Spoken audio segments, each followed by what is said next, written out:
A time back, I clipped a column from the Deseret Morning News written by Jay Evenson. With his permission, I quote from a part of it. Wrote he, "How would you feel toward a teenager who decided to toss a 20-pound frozen turkey from a speeding car headlong into the windshield of the car you were driving?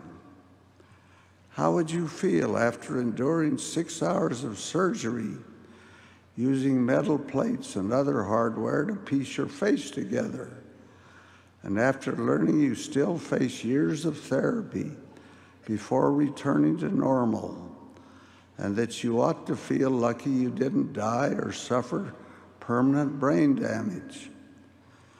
And how would you feel after learning that your assailant and his buddies had the turkey in the first place because they had stolen a credit card and gone on a selfish shopping spree just for kicks?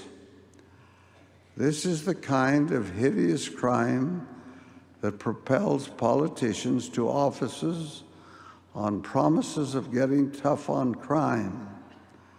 It's the kind of thing that prompts legislators to climb all over each other in a struggle to be the first to introduce a bill that would add enhanced penalties for the use of frozen fowl in the commission of a crime. The New York Times quoted the district attorney as saying, "This is the sort of crime for which victims feel no punishment is harsh enough.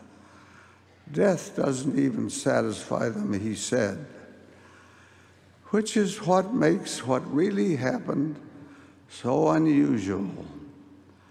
The victim, Vittorio Ruvolo, a 44-year-old former manager of a collections agency, was more interested in salvaging the life of her 19-year-old assailant, Ryan Cushing, than exacting any sort of revenge.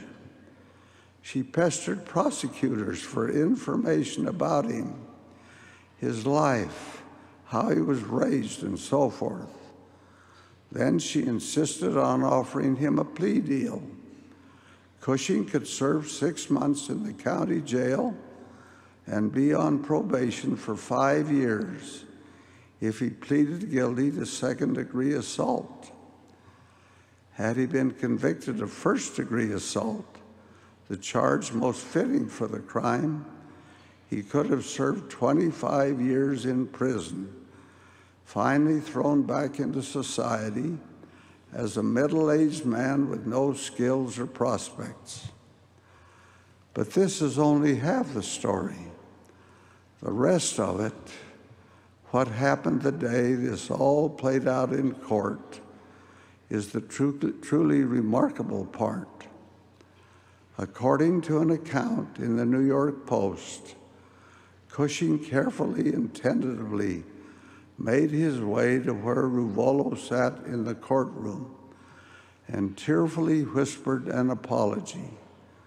"I'm so sorry for what I did to you." Ruvolo then stood, and the victim and her assailant embraced, weeping.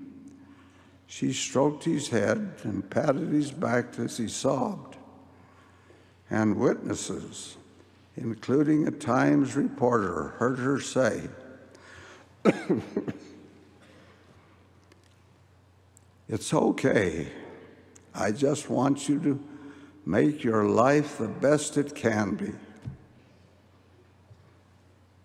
According to accounts, hardened prosecutors and even reporters were choking back tears. What a great story that is.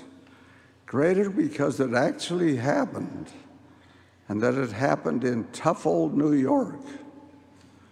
Who can feel anything but admiration for this woman who forgave the young man who might have taken her life?